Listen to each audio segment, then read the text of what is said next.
Franklin County Commissioner meeting, May 22nd, 2018.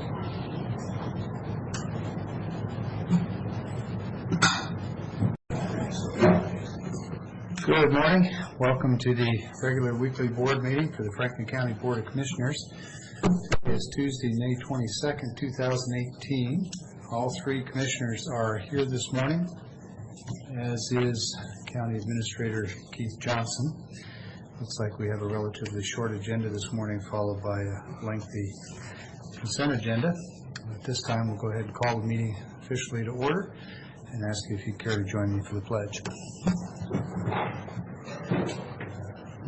I pledge allegiance to the flag of the United States of America and to the republic for which it stands, one nation, under God, indivisible, with liberty and justice for all.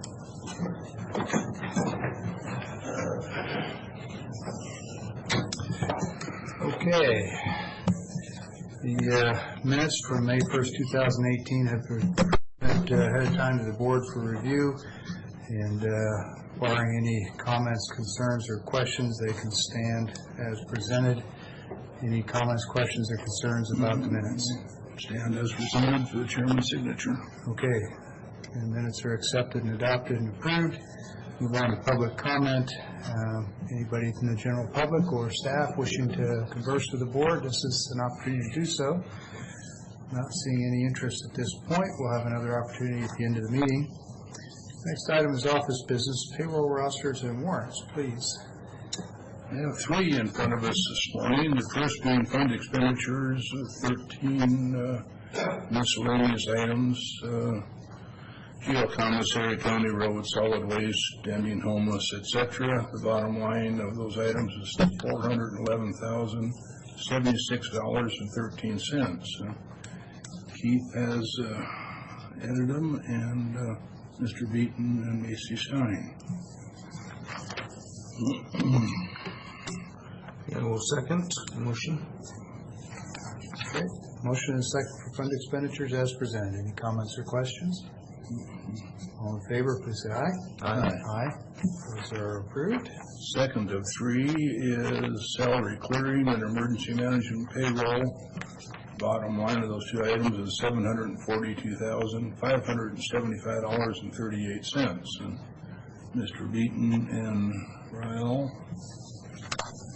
Yeah, we'll second the motion.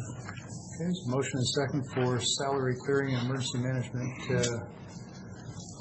payroll as presented. Any comments or questions on those? All in favor, please say aye. Aye. Aye. Those are approved as well. One more. Third and final is county road motor vehicle payroll. The bottom line of those two items is $153,839.55. And again, Mr. Beaton and Ray. We'll second the motion. Okay, motion and second for county road and motor vehicle expenditures as presented. Comments or questions? All in favor? Aye. Aye. Those are approved as well. Okay, so that was 3 for 3. It moves on to consent agenda. Before we entertain motions, are there any items on the consent that a commissioner would like to pull for separate consideration? I have none. And I also have none. Okay, I'm going to ask to pull item 6, the track contract, for separate discussion. I had several questions on that. Not hearing any objections, and the consent agenda is now adjusted to exclude item 6, so motion for approval of the remainder will be in order. Move for approval of the consent agenda 1 through 9 by pulling item 6. Second. Okay, motion and second for approval of consent items 1 through 9, except item 6 to be pulled for separate consideration. Comments or questions? All in favor, please say aye. Aye. Aye. Okay, consent items 1 through 5 and 7 through 9 are approved. Item 6, if you permit me a minute to get my notes, and have a little discussion on this one maybe.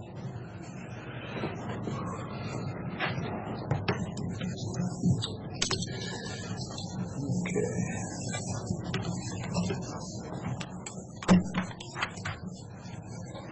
Item 6. Okay, first off, the intent of this one doesn't cause me any concern. I met with track staff and Mr. Johnson and representatives from S&S Hospitality, and I think this is a good step forward in trying to accomplish what we discussed in that meeting. However, I think there's some T's to be crossed and some I's to be dotted before we actually formally accept this. Let's see, let's just start with the resolution here. I think it's important anytime we've got a contract or a resolution that the people that come along behind us that read these, who don't have the benefit of our more detailed knowledge of the discussion at a given meeting, are able to understand what it means and what it doesn't. And so in the second whereas, terms like social market alcohol sales, I've been in the event center business for more than a decade, and I don't know what that means. So I don't know how anybody else is going to. I could make guesses, but in the resolution, we probably ought not be making guesses. And so I'm not going to pick on the resolution. I'll just point out that there's some language things that, I noticed that in Exhibit A1, there is an effort to put in definitions of terms, which is great. We just didn't get them all. There's some questions about the facility liquor license. In one part, it says that you can only have one liquor license per facility, which I believe is true from what I know of it in my conversations with Tom. But then in the resolution at the end, it says it's effective upon approval of S&S Hospitality Sports Entertainment Facility liquor license, which would be a second license in addition to ours. And since we're required to have ours, that makes two licenses, which violates what's in the ASR that says only one. Again, I know that the intent here was to say effective upon approval of S&S Hospitality's status as a management operator underneath our license, but it doesn't say that. And when we're dealing with contracts and resolutions, it really needs to say that, because these are legal binding documents. And rather than take more of the board's time, I'll just say that, I'll point out just a couple of others. We talk about corkage, but we don't say whether or not there's an established corkage fee or whether or not that's up to the vendor. And corkage fees vary widely. And I know what a corkage fee is, probably some folks who don't. Mr. Miller, you know what a corkage fee is? Yes, I do. See, now that doesn't surprise me. Okay, so who provides the actual bars? I think it's kind of implied that maybe we do. But then it says the track is responsible for the placement of the bar. And it says there's only certain things, but then it goes on to say that we do table skirting, which seems inconsistent with the rest of it. So I think we've got a really good start on an important change. I just don't think it's ready for board action. If the other two commissioners think it is, and you want to vote two in favor, you can certainly do that. I would recommend against it unless somebody can give us a reason why this has to be approved today as opposed to next week. Sorry, Tom, not picking on you, but it's contract. Contracts have got to be precise, and the whole purpose of the contract is to avoid questions downstream. And if, having attended that meeting, I have that many questions, I think we're just not quite ready. Any problems delaying it a week? What's the preference of the board? There's no rush, correct? As long as a week isn't a matter of just cleaning up language. Please, one person would be good, because if you don't have any questions on it, I think it should be approved. I don't think it hurts. So, Tom, I'll be more than happy to sit down and go over that with you or anybody you want. My request is that when we draft these, we draft them for the ear of a person who knows nothing, because in the future there will be people reading it who know nothing. If we write it for our knowledge base, then it just doesn't work. I'm not sure I knew what the corkage fee was. Well, I had one. I'm just not even going to take that bait. Yeah. Okay. All right, well, items, the rest of the consent agenda items have already been approved, and I think we've got plenty of time to go ahead and sign.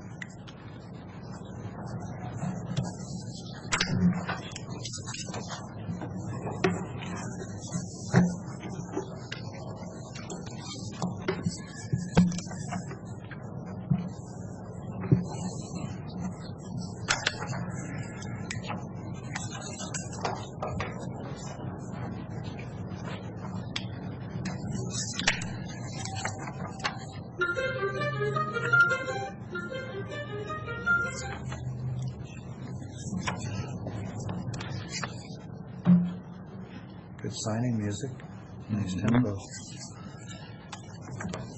Hey, Tom, as long as you're here this morning, would you mind coming up and sharing with us sort of an update on how things are going with the arena floor? Any objection from the board to that? No, that'd be good discussion.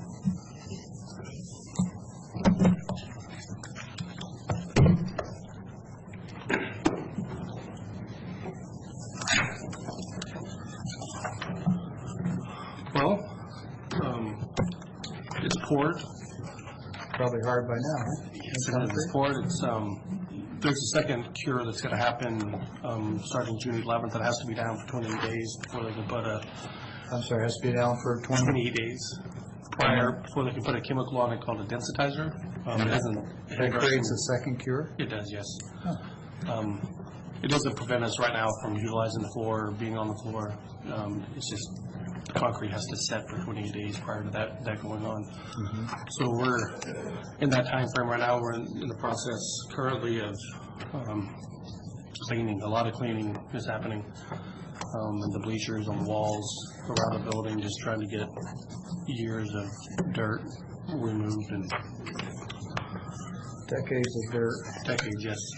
Yeah. I just actually spoke to Commissioner Cook this morning about potentially auctioning off, having those 3 barns that set between the pavilion and the outdoor arena potentially removed, so we can expand the outdoor arena and start that process of, because right now it's kind of, the outdoor arena is turned into more of a holding area for some of the items that were coming out of the arena. Yeah. And start I that think that's process. a good idea.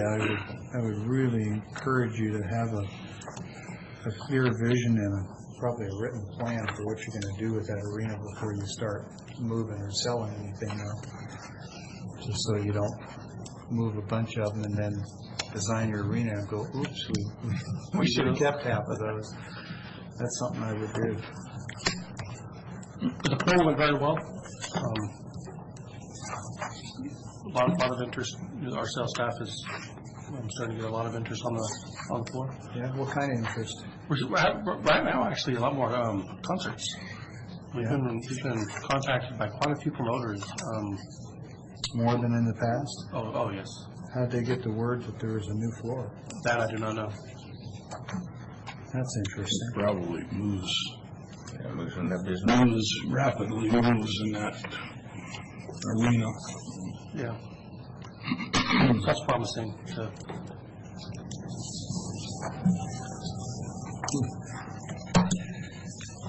Let's see. I noticed along the railing, the perimeter, at least on the south side, it looked like they put in all new, I would call them balusters, so metal poles and railings. Is that new, or has that just been cleaned Just and clean painted? and painted. Boy, it sure looks good. It does. It came out very nice. Did you take any of the dirt out? Yes, the did? dirt that was taken out, 4 inches of it. Off the top of my head, I want to say it's 4 inches. So if somebody, if they do want to purchase a rodeo or something, do that there and move the dirt in, that's possible. But to bring dirt into it? Yeah. Of course it's possible. Yeah, okay, just because I had that question, I wanted to make sure we took that dirt out. So that's fine. But I think, that, I don't want you to misunderstand, that dirt that has taken out is in the outdoor arena. It's not ready to be brought back in. Because It's not in a pile, it's spread out. it is because the dirt in the outdoor arena was just sand and rocks, so we were able to try to cultivate that and get as much of those rocks out of there, so that dirt's been spread to give that a little bit nicer surface. That's more user friendly. Okay. Okay, I just wanted to say, on this contract that we just did, I think it is better to, since there's no rush, just go ahead. I think corkage fee, anybody that's had kids getting married, and I've had 4 of them, they know what that is. So, but it probably is best to Define it. Yeah, I think it's fine. I didn't want to put any pressure on me on this contract, but I definitely don't have any problems. For sure.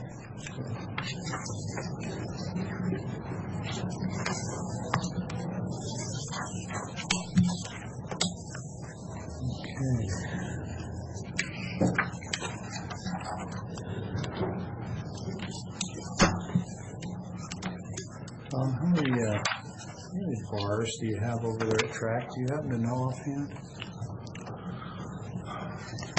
I'm assuming you're asking ones that can move, that was portable? Well, I didn't know that you had any that weren't portable. I'm thinking ahead to the arena. Well, okay, so currently in the arena, there is an area just to the west of the announcer's booth that is currently, as we speak right now, being converted into a permanent bar, because that's bar/concession area. Right. Because it also gives us the ability to use the space underneath the announcer's booth to store items for it, out of the way of anyone's show and not be on the floor. So we're going to have a permanent bar/concession area in the arena up against the north wall next to the announcer's booth. So, north wall, I get. Announcer's booth is pretty central on that wall, right? And the concession booth is going to be next to that? Yes. So if we do a concert, where would we anticipate that the performers would be? Typically, the concerts, just because of the way it's easier to run power, the stage is set up right in front of the large roll-up door, and then Let's use north wall, south wall, east wall. Which wall? it would literally, I mean, it sets right in front of the roll-up door, which is on the east side of the building. Okay, because there's more than one roll-up door, isn't there? Well, there's 3 right there, and then Right. there's 2 smaller ones. So There's some on the north the wall main too, roll-up door right? on the east side of the building, kind of the entrance from the back into the arena. But we also have the ability to set a stage up in front of the announcer's booth, facing the bleachers, if that's what the promoter wanted. And with the So you see where I'm going, right? I do. One of the nice things about it, where that bar/concession area is being built to be permanent, it's off the main floor, so it wouldn't hinder our ability to set any equipment. But that space that's now concreted and underneath the announcer's booth is going to kind of be able to be used as a de facto green room that we don't have now, to get the performer. Yeah, but you see what I'm saying about setting up a band or performance in the north wall when immediately adjacent to it would be your beverage bar area? If we were to set a stage up in front of that, Then you could use your permanent bar. we'd use a portable concession area under the bleachers in that scenario, because the stage would cover it. Yeah, we've talked about this in the past, a couple of years ago, and I recall you telling me that the promoters really like that north wall because it's central and you get a wide audience, as opposed to having it at one end and having really deep levels that the seats are more attractive. So I'm just sort of raising the question of did we really, or maybe we need to give a little additional consideration to traffic flow if you've got a band performing in the north wall where your power is and you got your bar right next to it. Right, so Just a thought. all of our Hispanic dances, the way the stage is set up, that bar is really going to be beneficial to us. We would just have to adapt and set up one of our portable bars in the breezeway if it did go on the north wall. So what do you think is the most common setup that you're going to use, a band on the east wall or a band on the north wall? East wall is by far more common. Okay. Really just because of access to power, so that power limit. Well, yeah, we can move power. Right, this is Moving power is one issue. The bigger issue is if you've got a big performance in a stage and a band performing and you've got an audience facing that way and suddenly you're running all the traffic in front of your audience to the bar, it just seems like maybe we might think about that. We also sometimes have events where you actually have the door open and people go, but of course they can go to the west side. Events where the door is open on the east side, and actually things happen out there. I remember some events like that. You can still do that Yes. by moving just the power from that over. By moving the stage. There's effectively three stage locations that a promoter can Exactly, choose that's a good from. way to put it, yes. Good way to And put it. and we leave it up to them. Yep. A high majority of the time, they want it on that east end. Which and then for a lot of trade shows, it gives us the ability to have a concession area in there that's off the floor, not taking up any floor space. I get all that. When we and I discussed this originally, you showed me an area in the southwest corner of the floor where there was looked like a lift for wheelchairs, and also an area underneath there. You talked about making that the concession bar area. And so I had that in mind, that that's where it was going. And I thought, well, that's good, because if you're going to put a band in there, it's going to be on the east wall, the north wall, or the west wall. Yes. So that, And so now you've got the concession on the north wall, which is right next to what appears to be the most desirable band location. So that's why I was... and the space that you and I spoke about is still to be used for that exact same Okay. purpose. All right. Well, it sounds like you've got a good flexible layout then. All righty. Any other updates? How's business? Good? Everything's good? Everything's good.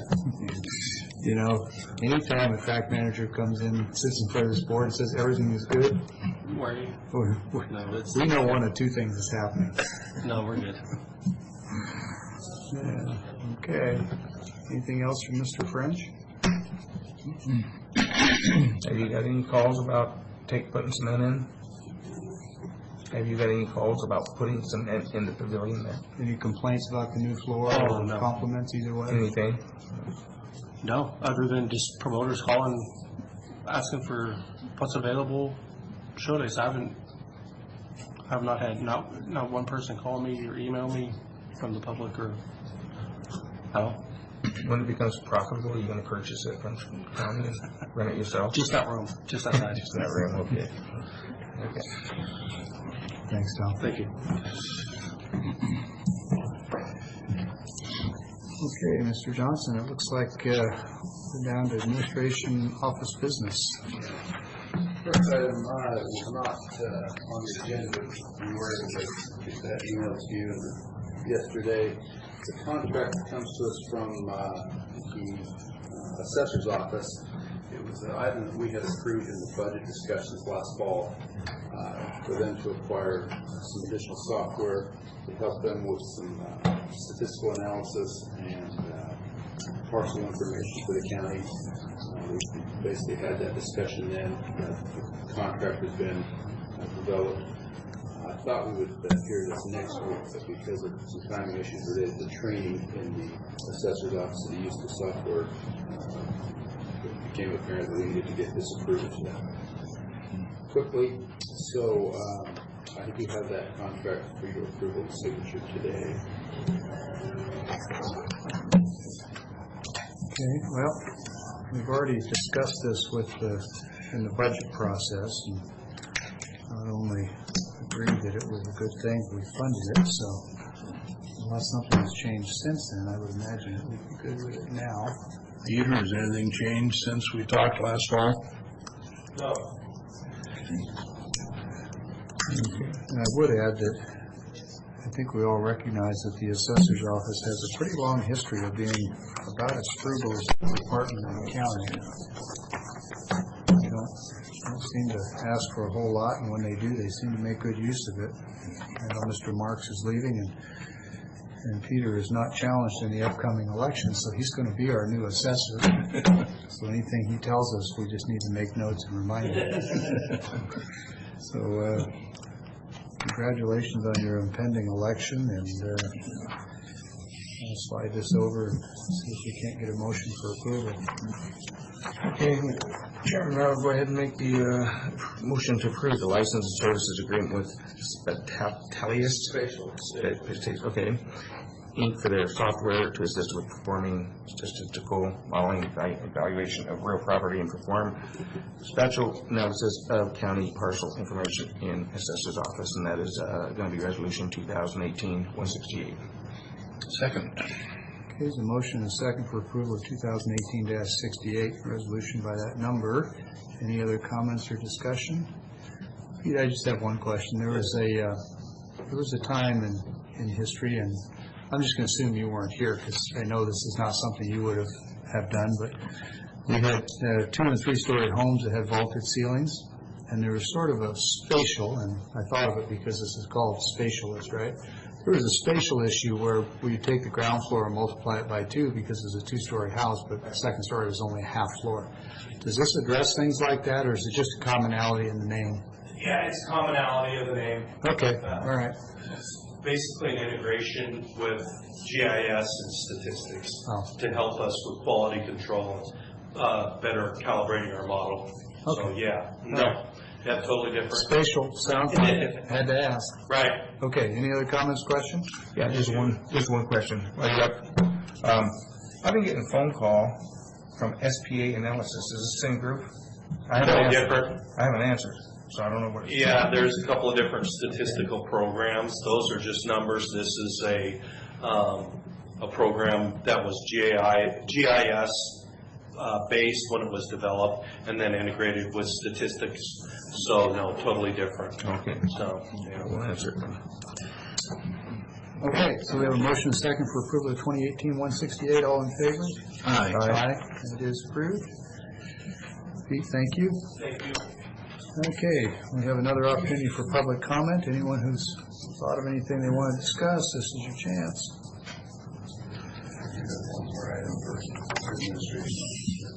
Oh, I'm sorry. I only saw the one on the agenda. Go ahead, please. Yeah, just yesterday, we received a letter from Dale Cameron, who is the counsel who was hired by the judges to represent them in their writ mandamus action against the county clerk. We've had a couple of discussions in prior board meetings with them, as well as with Representative Mr. Cogan.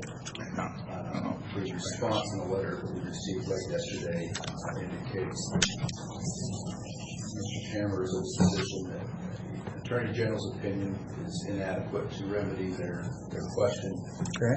So they have not yet agreed to withdraw their litigation. And prepare to ask Mr. Sant or Jim Johnson any questions that are present in the audience.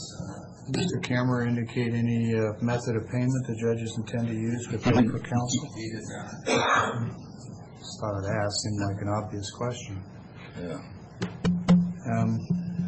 I think they're afraid of the AG's opinion. Well, My first blush, anyway. yeah, okay. Well, the board's had, I think, pretty good discussion on it. We've made a decision, and unless a board member wants to reopen it for discussion or wants us to consider a different path than we're presently on, certainly that opportunity is now. But okay. Thanks for the update. Mr. Sant, you're here. Anything you want to add? Or?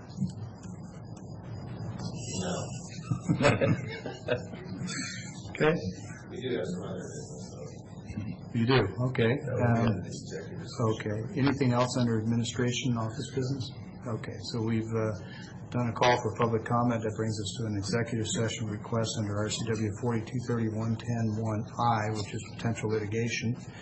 And Mr. Johnson, who shall we invite to? I would like to include certain board myself, the clerk of the board, the prosecuting attorney, and the chief civil deputy. Are you anticipating need for any action following this executive session? Related to the executive session? Possibly. Possibly, okay. And are you anticipating any other business before the board other than this executive session? No. Okay, I just do that in case there are other folks who want to get back to whatever they would be doing otherwise. All right, well then with that, we'll call it 9:30 for the start of the executive session. And how much time do we think we need? Up to 20 minutes, possibly come there. Okay, make that up to 20.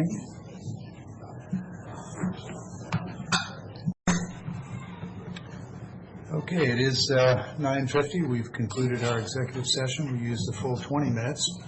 And based on that discussion, Mr. Sant, I understand you have some additional commentary or comments for the board. Thank you, Mr. Chair. I propose to the board, we have engaged in discussions with an outside firm, Keller Robrack, and we would like to join an action with other counties, other cities, pursuing action against pharmaceutical companies that have caused certain damages to municipalities, in particular here Franklin County, and damages that will be yet to be determined, but we're looking for consensus with the board to be able to join in that action and be able to sign up with that firm that will continue to represent Franklin County's interest. This is not a class action, but we would like to have that representation of Franklin County's interest. And this is the litigation that's going on with the state attorney generals from several states. Other municipalities and counties have also joined in similar action, perhaps represented from different firms. We have identified a firm that we are satisfied with and feel their local reputation and stature is such that could adequately represent Franklin County's interest. So we would like to propose getting consensus from the board. We will draft up the necessary papers by resolution for a signature at a later date. We hope to have that to the board by next week. But basically, if we could start the process with the board's consensus. Well, let me feedback then what I think I heard you say based on our discussion. Entertaining the idea of having Franklin County join in with other counties in a lawsuit where we don't have the burden of cost, but we may recover on behalf of citizens. It involves opioids, and we're looking for at least initial support from the board to go draft the necessary documents for final consideration next week. That's correct. Fair summary. So if the board gives consensus today, that's to say, we're initially supportive. We'd like to see the final documents, and pending that, look to approve those next week. That's correct? Thank you. I just want to make sure that everybody was clear that consensus today was not necessarily approval to join a lawsuit, but agreement that it looks like that's the path we want to go down. If you bring us the final documents, then next week we'll make that final decision. How does the board feel about that approach? Is that acceptable? I think it's needed. I support it. Yeah, Okay. I think I can agree with it. We can get something drafted up. Okay. We'll get that to the board for next week. Thank you. All right, thank you. So that brings us to the end of our published agenda. Any other items of business proper before the board for today's meeting?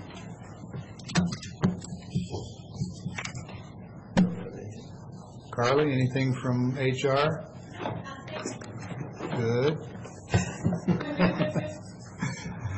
All right. Well, hearing no other business, it is 9:54 and we are adjourned.